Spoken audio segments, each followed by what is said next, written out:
2025-26 শিক্ষাবর্ষের একাদশ শ্রেণীর ভর্তির প্রথম পর্যায়ের ফলাফল প্রকাশ করা হয়েছে।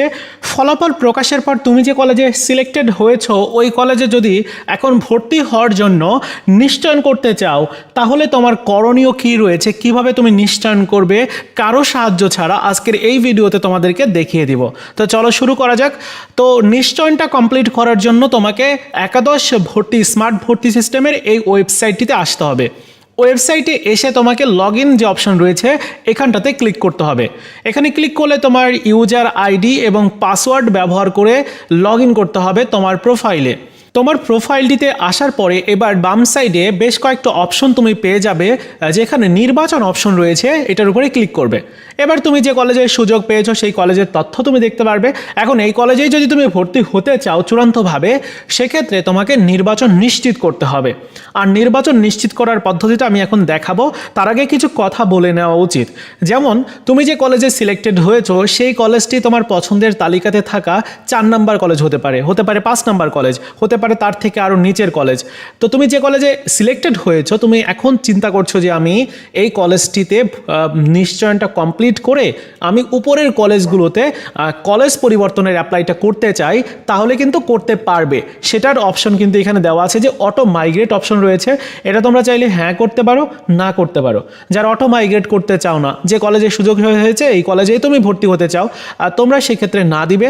আর যারা মাইগ্রেট করতে চাও তোমরা হ্যাঁ দিবে। এখন যারা হ্যাঁ দিবে তাদের ক্ষেত্রে কি হবে, তাদের যে কলেজে সিলেক্টেড তুমি হয়েছো ওই কলেজটির উপরের যে কলেজগুলো আছে, ধরে নিচ্ছি তুমি 4 নাম্বার চয়েসকৃত কলেজে সুযোগ পেয়েছো, তোমার উপরের যে কলেজগুলো ছিল সেই কলেজগুলোতে সুযোগ হওয়ার একটা সম্ভাবনা রয়েছে। তাহলে কলেজ পরিবর্তনের জন্য অটো মাইগ্রেট অপশনটা অন করে দিতে হবে। মনে রাখতে হবে যারা ভর্তি হতে চাও না তোমরা কিন্তু এই নির্বাচনটা নিশ্চিত করবে না। যদি তুমি নির্বাচন নিশ্চিত করে ফেলো তাহলে কিন্তু ওই কলেজেই তোমাকে ভর্তি হতে হবে, এটা মনে রাখতে হবে। আরেকটা ব্যাপার মনে রাখতে হবে, সেটা হচ্ছে যে তুমি নির্বাচন নিশ্চিত করে ফেললে সেটি কিন্তু আর পরিবর্তন করতে পারবে না। সো নির্বাচন নিশ্চিত করার আগে ডিসিশনটা কমপ্লিট করতে হবে যে তুমি কি করতে চাও। আচ্ছা, নিশ্চয়নের শেষ তারিখ কিন্তু আগামী 22 আগস্টের মধ্যে তোমাকে এই নিশ্চয়নটা করতে হবে। তুমি যদি চান্স পেয়েও নিশ্চয়নটা না করো তাহলে কিন্তু তোমার আবেদনটা বাতিল হয়ে যাবে। বাতিল হয়ে গেলে নতুন করে আবার দ্বিতীয় পর্যায়ে তোমাকে অ্যাপ্লাই করতে হবে, বিষয়টা মনে রাখবে। এবার আমি নিশ্চয়নটা করে দেখাচ্ছি। এখন দেখো এই কলেজে সে কিন্তু ভর্তি হতে চায়, যার কারণে আমি প্রথমে মাইগ্রেট অপশনটা অফ করলাম, কারণ এই শিক্ষার্থী অটো মাইগ্রেট করতে চায় না। এবার আমি নির্বাচন নিশ্চিতকরণ অপশনে ক্লিক করে দিব। এবারে তোমার সামনে দেখতে পাচ্ছ নিশ্চয়ন ফি হচ্ছে 336 টাকা।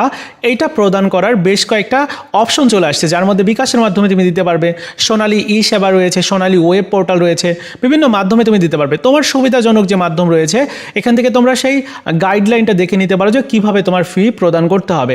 আমি সোনালী ওয়েব পোর্টাল যেটা রয়েছে এইটার মাধ্যমে দিয়ে দেখাবো, যেহেতু আমি কম্পিউটারে দেখাচ্ছি যার কারণে এইটাই দিয়ে দেখাবো। সো তোমরা চাইলে দিতে পারো। তো এখানে যে লিঙ্কটা রয়েছে এই লিঙ্কের উপরে ক্লিক করবে, আমি যেরকমটা দেখাচ্ছি এরকমটাই করো।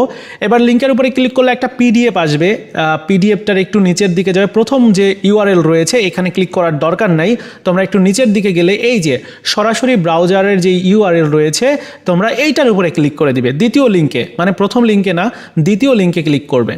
দ্বিতীয় লিঙ্কে ক্লিক করার পর একদম সবার সামনে এই রেজিস্ট্রেশন ফি দেওয়ার বেশ কয়েকটা অপশন চলে আসবে, যার মধ্যে তোমার এসএসসি রোল নাম্বার দিতে হবে, তোমার বোর্ডের নামটা দিতে হবে, কোন বোর্ড থেকে তুমি উত্তীর্ণ হয়েছো সেই বোর্ড দিবে, এরপর এক্সাম ইয়ার 2025 দিবে, কন্ট্যাক্ট মোবাইল নাম্বার দিবে, যে মোবাইল নাম্বারে তুমি তোমার অ্যাপ্লিকেশন করার সময় দিয়েছিলে, বা তোমার নিজের মোবাইল নাম্বার তুমি এখানে দিতে পারো। অর্থাৎ তোমার মোবাইল নাম্বারে একটা SMS করে জানানো হবে যে তুমি তোমার ফিটা প্রদান করেছো সেটার জন্য আর কি। যাই হোক, আমি এখানে এসএসসি রোল নাম্বারটা দিয়ে দিচ্ছি, এরপর অন্যান্য ইনফরমেশান দিচ্ছি। এবার আমি উপরের তথ্যগুলো দেওয়ার পর চেক অপশনে ক্লিক করব।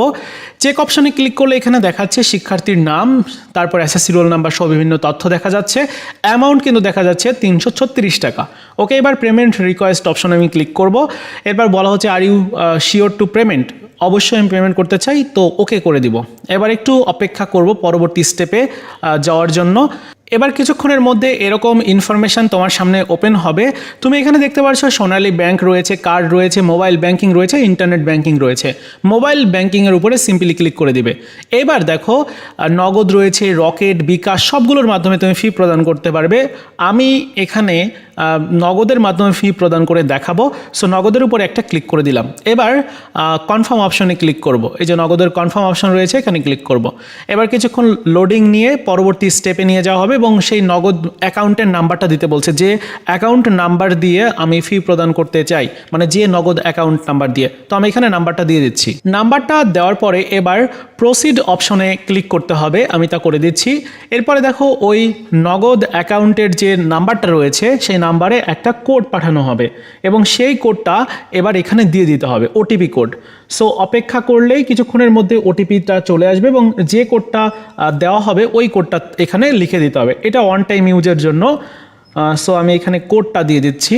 কোড দেওয়ার পরে এবার আবারও প্রসিড অপশনে ক্লিক করব। যাদের কোড আসবে না তোমরা রিসেন্ড করতে পারো।